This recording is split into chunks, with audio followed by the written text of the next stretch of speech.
Hello, वर्षा रेसिपीजमध्ये तुमचं मनापासून स्वागत करते।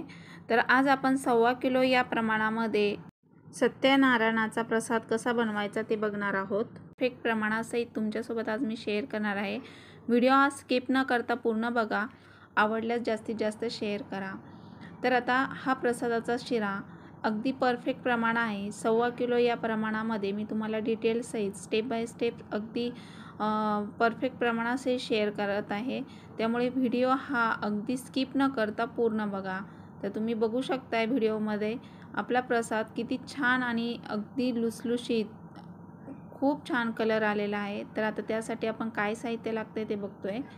तर इथे आता मी 1.25 किलो हा बारीक रवा घेतलेला आहे। त्यानंतर इथे गावठी असं साजूक तूप घेतलेलं आहे गाईचं, आणि ड्रायफ्रूट्स कट करून घेतलेले आहेत। वेलची पूड, मनुके, काजू, बदाम हे सगळं मी 50-50 ग्रॅम घेतलेलं आहे। आणि इथे मी बनाना घेतलेला आहे। दूध 1.25 लिटर घेतलेलं आहे। तर बनाना हे आपल्याला 1.25 या प्रमाणामध्ये 12 बनाना सांगतात, परंतु 1 डझन, परंतु आपण त्यातले फक्त मी इथे 8 बनाना घेतलेले आहेत। तर तुम्ही तुमच्या आवडीप्रमाणे कमी जास्त करू शकता। 1 डझन केळी म्हटलं तर प्रसाद हा खूप चिकट होतो आणि जास्त करून बनानाचीच टेस्ट लागते। तर तुम्ही हवं तर करून बघा, परंतु मी इथे फक्त 8 बनाना ॲड केलेले आहेत। अगदी परफेक्ट प्रमाणासहित मी तुमच्यासोबत शेअर करत आहे। तर आता इथे मी जाड बुडाचा टोप हा मी गॅसवर तापायला ठेवला आहे। त्यामध्ये मी इथे 1.25 किलो साजूक तूप, गावठी आणि गाईचं, आपल्याला इथे साजूक तूप गावठी गाईचंच वापरायचं आहे। तर इथे डालडा वगैरे यूज करायचा नाही आहे। तर सत्यनारायणाचा महाप्रसाद बनवायचं म्हटलं तर साजूक तूपच लागणार आहे गावठी। तर आता हे मी एका जाड बुडाच्या टोपामध्ये तापायला ठेवलेला आहे। गरम झाल्यानंतर आपण त्यामध्ये रवा भाजून घ्यायचा आहे। तर आता हे गरम झालेलं आहे तूप, आणि त्यामध्ये मी 1.25 किलो रवा, बारीक रवा वापरायचा आहे, इथे जाड रवा वापरायचा नाही आहे। तर मी बारीक रवा हा चाळून घेतलेला आहे आणि तो आपल्याला आता इथे तुपामध्ये भाजून घ्यायचा आहे। अगदी त्याचा कलर चेंज होईपर्यंत आपल्याला भाजून घ्यायचा आहे, आणि अगदी नॉर्मल गॅस ठेवायचा आहे। जास्त हाय फ्लेम किंवा लो फ्लेमवर ठेवायचं नाही आहे, नॉर्मल गॅस ठेवायचा आहे आणि सतत हलवत राहायचं आहे, सारखं हलवायचं आहे। त्याचा रव्याचा पूर्ण कलर चेंज होईपर्यंत आपल्याला हलवून पूर्ण तुपामध्ये भाजून घ्यायचा आहे रवा।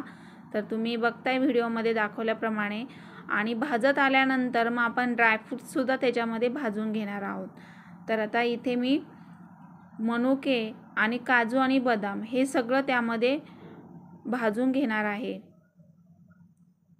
तर आपल्याला त्यामध्येच रोस्ट करून घ्यायचे आहेत, कारण तुपामध्ये जर आपण भाजून घेतले तर त्याचा काही खवटपणा वगैरे असेल तो निघून जातो आणि चवीला खूप छान प्रसाद होतो।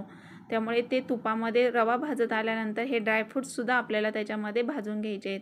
तर काप वगैरे करून घ्यायचे आहेत ड्रायफ्रूटचे, आणि ते तुपामध्ये व्यवस्थित असे भाजून घ्यायचे आहेत, आणि सगळीकडनं सतत हलवत राहायचं आहे। तर इथे साखरसुद्धा मी 1.25 किलो घेतलेली आहे।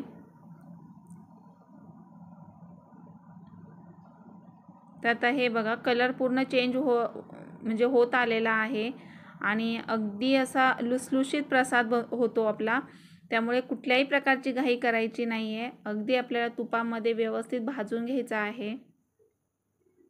त्यानंतर ते जे मी बनाना साल काढून स्मॅश करून घेतले ते बनाना आपल्याला याच्यामध्ये ॲड करून घ्यायचे आहेत, आणि व्यवस्थित असं सगळीकडनं एकसारखं हलवून घ्यायचं आहे। तर बघा खूप छान स्मेल सुटलेला आहे, आणि अगदी परफेक्ट प्रमाण मी तुमच्यासोबत शेअर करत आहे।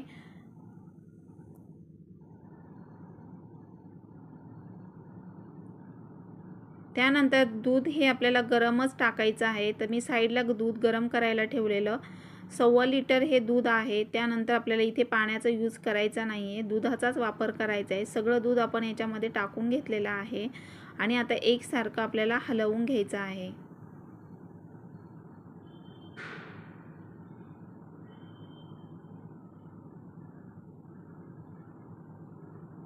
एकसारखं हलवून घ्यायचं आहे आणि त्यानंतर सर्वात शेवटी आपण इथे साखर ॲड करायची आहे। साखर ॲड केल्यानंतर सगळ्यात आपल्याला शेवटी वेलची पूड टाकायची आहे। त्या अगोदर आपण इथे सगळी साखर इथे मिक्स करून घ्यायची आणि एकसारखं हलवून घ्यायचं आहे प्रसाद।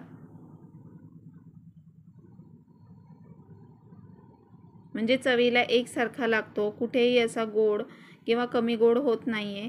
सगळीकडनं एकसारखा हलवून घ्यायचा आहे। जास्त हलवण्याचीच मेहनत आहे याला, त्यामुळे प्रसाद खूप छान होतो।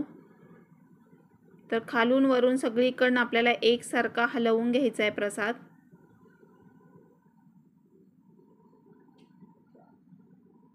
आणि आता इथे मी सर्वात शेवटी वेलची पूड ॲड करत आहे। तर वेलची पूड पण इथे मी करून घेतलेली आहे।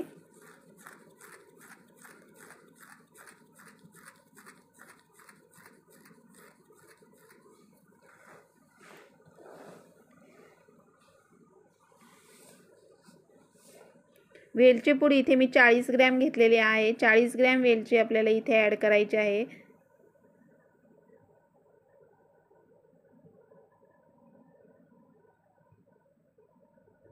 कमी जास्त करू शकता तुम्ही।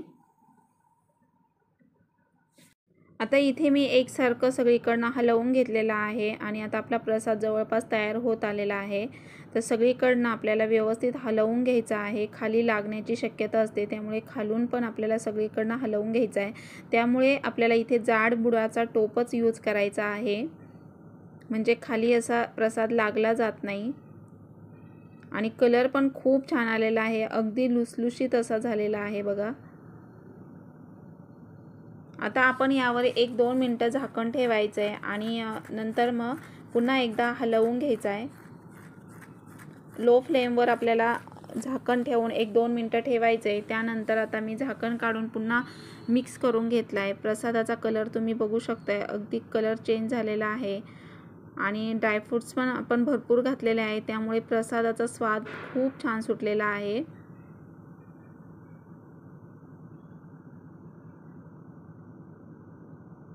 आता आपण याच्यामध्ये सर्वात शेवटी तुळशीपत्र मध्ये ठेवायचे आणि आता आपला तुळशीपत्र ठेवल्याने आपला प्रसाद हा पूर्ण झाल्यासारखा वाटतो, त्यामुळे प्रसादामध्ये इथे तुळशीपत्राचा वापर करायचा आहे। आणि तुम्ही बघताय आता कलर पूर्ण चेंज झाले की ट्राय करून बघा कसा झालाय, कमेंट बॉक्समध्ये सांगायला विसरू नका आणि आवडल्यास जास्तीत जास्त शेअर करा। थँक्यू।